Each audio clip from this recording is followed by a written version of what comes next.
Au fond, peut-on affirmer que le leadership, lorsqu'il fonctionne, est vecteur de performance? La performance est au leadership ce que la compétition est au sport. Ils sont inséparables.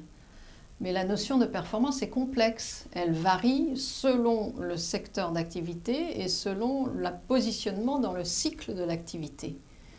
De toute façon, le leadership est essentiel pour conduire et faire évoluer une organisation. Aujourd'hui, 3 champs d'action nous paraissent prioritaires à l'ère des technologies de l'information. L'innovation, l'intelligence collective et la continuité du leadership.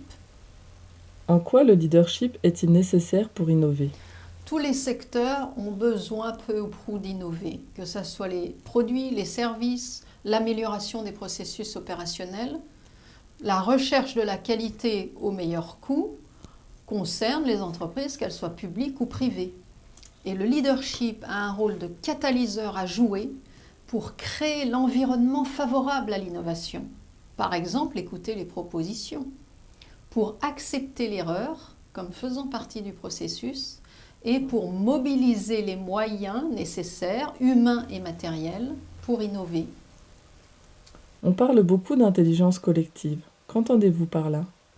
Beaucoup d'entreprises fonctionnent aujourd'hui avec des modèles organisationnels anciens à une époque où l'échange d'informations est clé.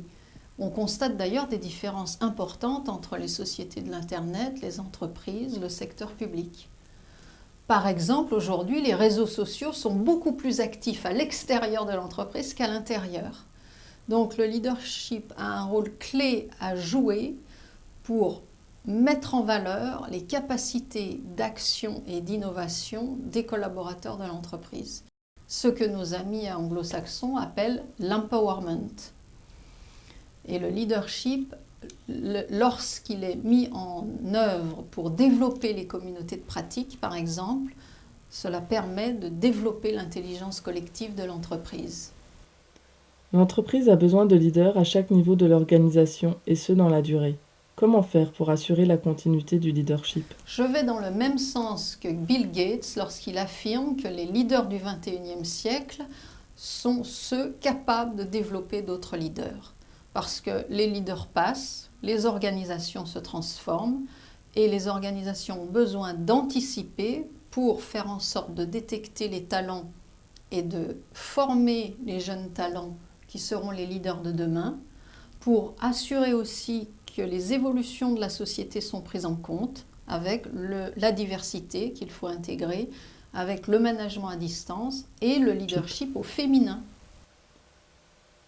Finalement, est-ce que le leadership est une façon de manager dans notre monde devenu si complexe? Tout à fait, notre environnement est devenu complexe, les entreprises subissent de plus en plus de pression interne comme externe et il faut donc savoir manager dans l'ambiguïté pour garder le cap et savoir intégrer les paradoxes, ce que j'appelle la stratégie du « et ».